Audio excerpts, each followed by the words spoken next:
Yes, and we're really here on behalf of Minister Stephen Guilbeault, the Minister of the Environment and Climate Change, and the Minister responsible for the Canada Water Agency, most importantly, who is not able to be here today.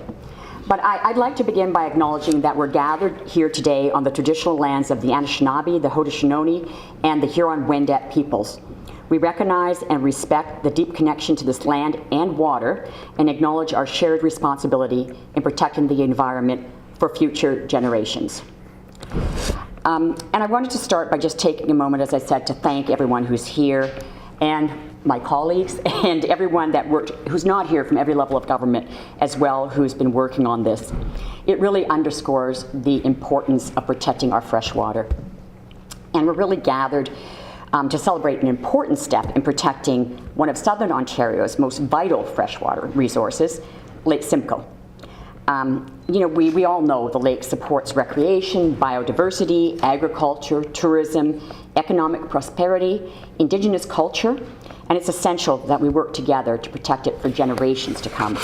As I always like the First Nations when they say the next 7 generations, and I think that's a good place to look. Water is life. It quenches our thirst, sustaining us and our environment and our economy. And clean, fresh water is something that we must never take for granted. And so for so many of us, Lake Simcoe represents more than just a body of water. It's a part of our communities, our families, our way of life. Whether it's through enjoying walking along the shores, fishing, boating, swimming in it, or simply knowing it provides drinking water to hundreds of thousands of people, it really does play an essential role in our communities. And for me, protecting it is just not a policy, a priority. It really is a personal commitment, and I know it's the same for Tony, and he's worked on this for so long. I grew up, as did everyone here, valuing the natural beauty in our region, and we even had a small cottage on the shores of Lake Simcoe. And I understand how deeply this lake is woven into, the fabric of all of York region, really in the area, north as well, of course.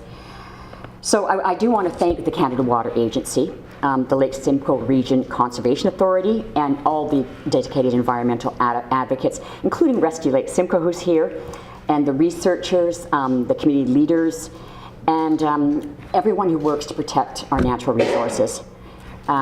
We know that it takes a village, right? It takes a lot of people, and there's so many people who do care in councils, in organizations, environmental groups. So today, the investment we're announcing is over $1 million in 3 freshwater projects for Lake Simcoe. And that, we've heard about this money coming for quite a while. We kept waiting, when's it coming? And it's here.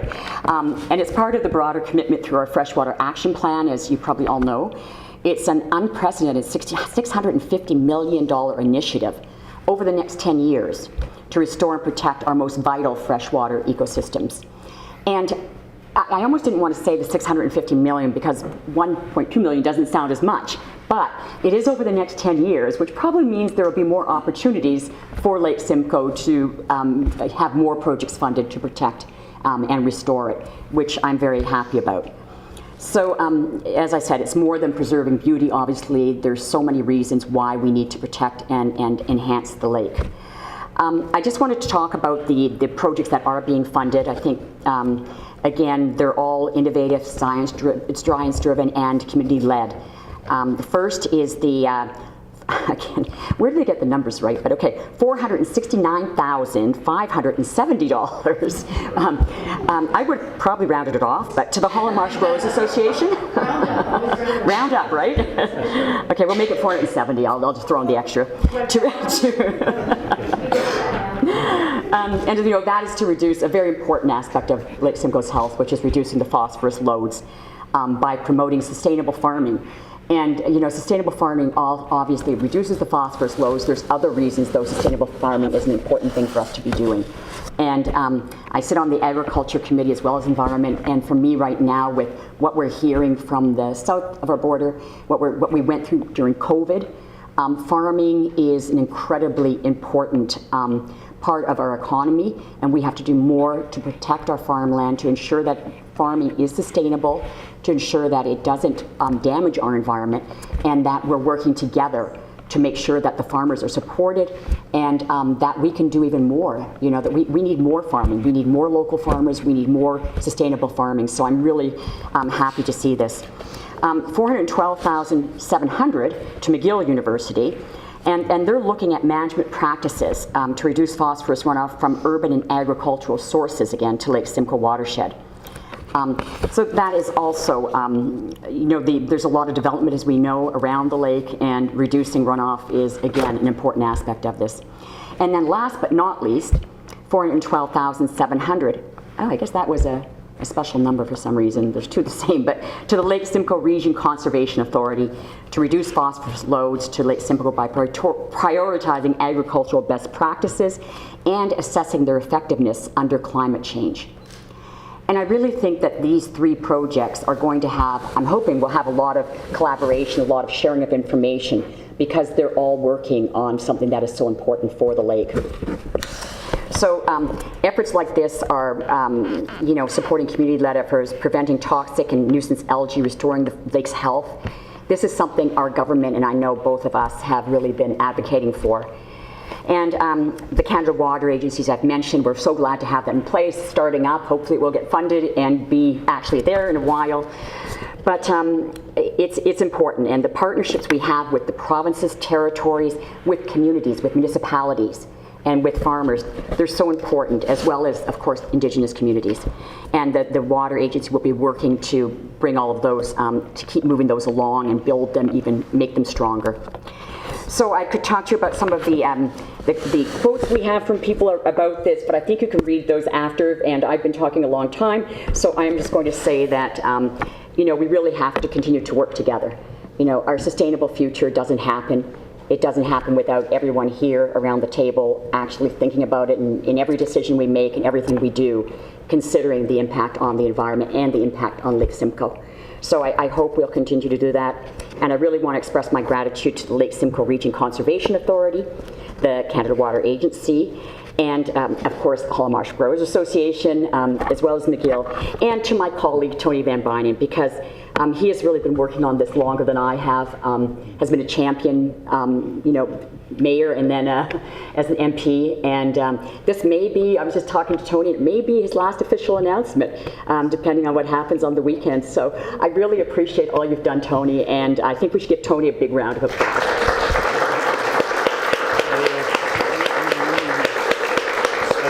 To think that I have nothing to say. Good. But really, I'm a ventriloquist. Great job. Thanks, Tony. Good afternoon, everyone. My name is Rob Baldwin. I'm the Chief Administrative Officer here at the Lake Simcoe Region Conservation Authority. Thank you all for coming, and I'm glad we could provide some space for you today to come and have this important announcement for the funding of these three projects. Next year is our 75th year, 75th anniversary, one of the longer standing conservation authorities in Ontario. And as you can imagine, over those 7 decades of being involved in environmental restoration and stewardship, we've seen a lot of change in this watershed, from when there weren't 400 highways to the growth. But now we're facing one of the more existential changes that we are experiencing, climate change.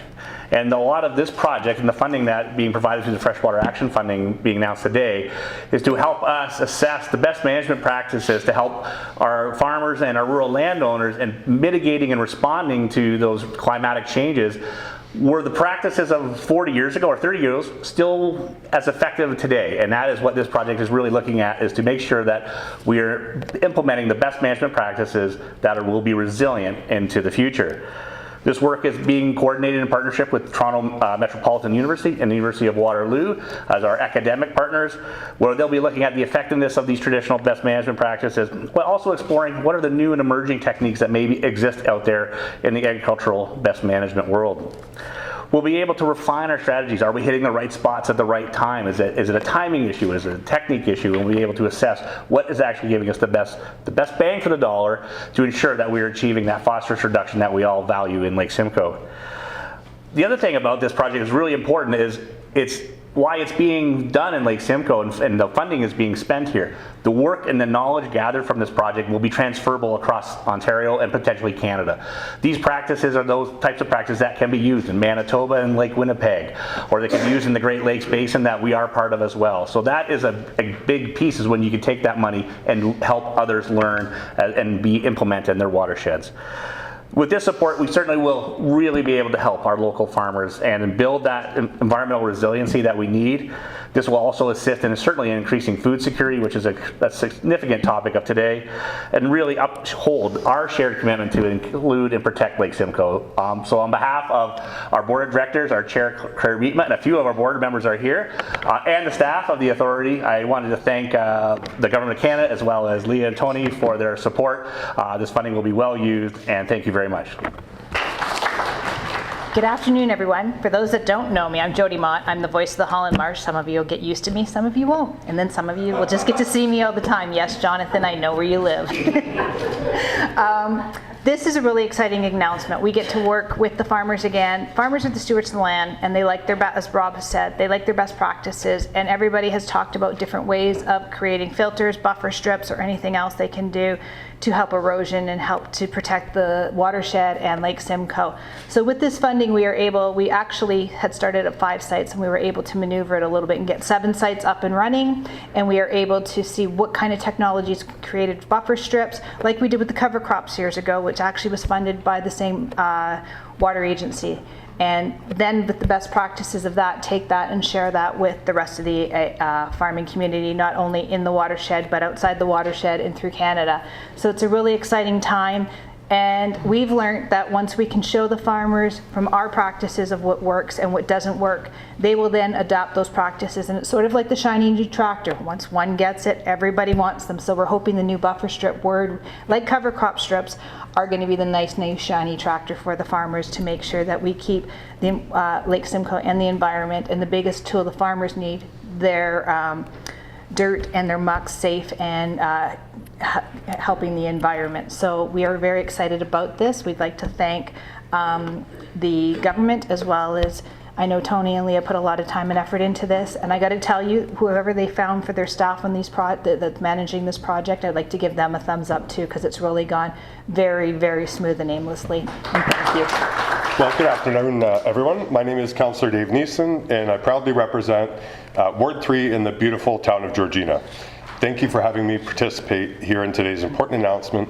It is such a pleasure to be here to celebrate and invest in our beautiful Lake Simcoe under the national spotlight, so thank you very much. The projects announced today are critical pieces in our collective ongoing mission of protecting Lake Simcoe. I feel privileged to be working alongside so many passionate and talented individuals committed to finding innovative ways of addressing this important cause. From local citizens to environmental advocacy groups, our agricultural partners, my fellow municipal councillors, for which we have a few here in the room that were a part of our, I think we were known as the Lake Simcoe Avengers, Councillor Crone. Of course, mine is Captain America now, but it cost enough for a while. That's right. Yeah, that was that couple years ago, probably. Yeah, for sure. That's right. There you go. And of course, we have Claire here from the Rescue Lake Simcoe organization. To all of you, including of course our agricultural partners, as I mentioned, fellow municipal councillors, I have to give a huge shout out to the Chippewas of Georgina Island First Nation as well, that we're a large part of this coalition. And of course, concerned citizens, as I've mentioned, all the way up to the highest level of the federal government. Thank you very much for all of your tireless efforts here that have culminated today. It's clear to see that the health of our watersheds are a truly unifying issue from the broad nonpartisan coalition that has been working collaboratively on this issue for several years. And importantly, today marks the very first milestone in funding from our federal government in promoting practices that tackle it and will tackle it head on. This significant first step would not have been possible without the leadership from folks like members of Parliament, of course, Leah Taylor Roy, and Tony Van Bynen. I would like to express my thanks particularly to the both of you for your critical advocacy and support for the health of Lake Simcoe. Tony, from your dedicated years of service here in York Region, as pointed out, and I guess if this is your last one, this is probably the most fitting, I would think, given it's about Lake Simcoe, Tony, and of course your friendship here with the lake. And of course, the dedicated and devoted friends of the lake, thank you so very much for being the watershed champion that you are. Leah, of course, your efforts as well as one of the most strongest allies here for Lake Simcoe and our watershed communities, we are truly appreciative and we recognize you very much. Thank you very much. As I look around the room and see colleagues from several of the agencies and communities that play a role in the health of the lake, I'm incredibly inspired today.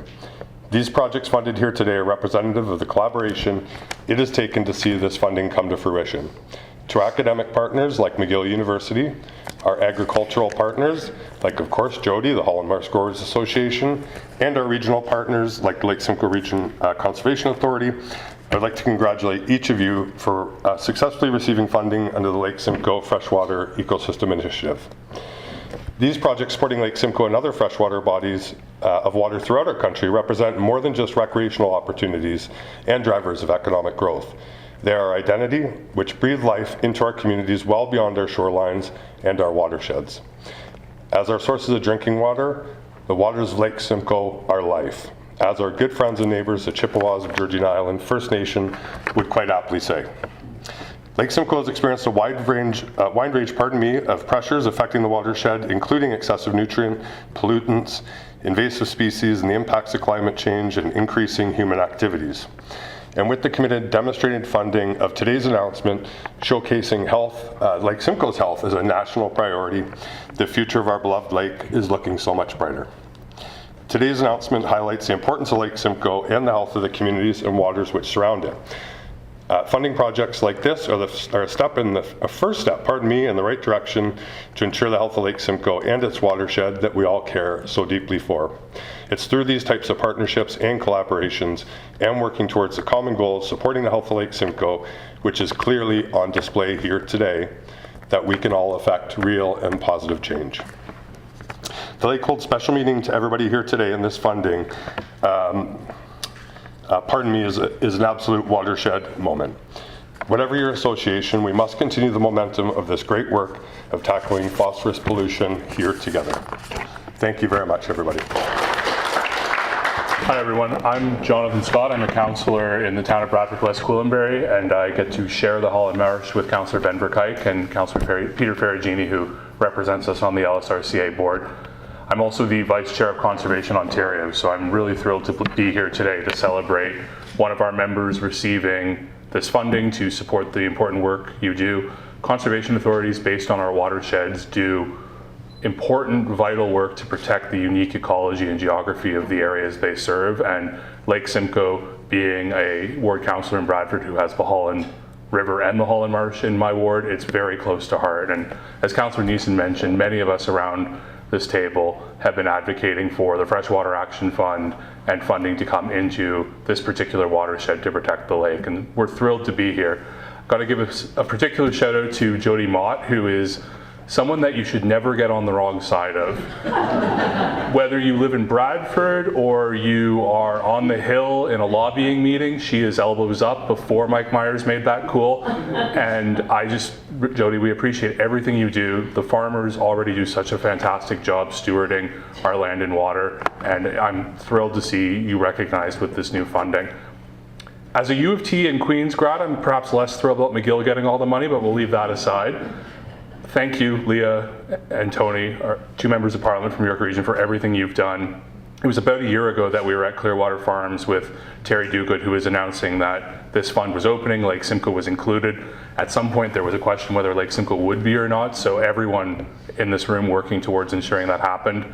This is the first step, I hope, of many to protect the lake, to support agriculture, to support our environment and our water. So I just want to say a huge thank you, and hopefully this is the start of a lot of more funding announcements to protect the lake. Thank you again. I just really wanted to thank everyone for being here. I'm really pleased that this has happened, that we've got the funding, and I can't wait to see what we do with it. And I really look forward to working with everyone to keep moving forward, to keep making sure that this lake stays or gets even cleaner and then stays clean, that we all work together to make sure that that we're doing all the right things, and that the federal government continues to fund this work, because it's very important. And I think we're at a juncture right now where around a lot of the world, conservation and green spaces and all that kind of thing is looked at as superfluous. We shouldn't be funding this kind of thing right now. We don't have the money. It's not important. And the same goes for our farmland. And I think there's never been a time where it's more important. In some respects, what is happening right now with the United States underscores this. And I know, we look at it and jokes being made, but we heard the Prime Minister last week and earlier this week is saying that, it really, he believes, and Melanie Joly I spoke to as well, that, the President of the United States really does want to annex Canada. And part of that reason is our fresh water. We have a gift, we have a treasure here, and if we don't really value it properly and take care of it, we're making a huge mistake. And of course, on top of that, we need to protect our country, ensure that we're even more resilient. And as I said before, that includes our farmers. So I'm really looking forward to moving forward to making sure this continues, this kind of work, and that we see even more progress. So, and I should also mention, I forgot when I was up here earlier that I also, in addition to having a small cottage on Lake Simcoe, I also went to school in the Holland Marsh, and I used to skate on the Holland River, or the canal actually back there, and spent a lot of time on my uncle's farm. So I also have my hands dirty at that side of it. But really, this is a great announcement, so thank you all.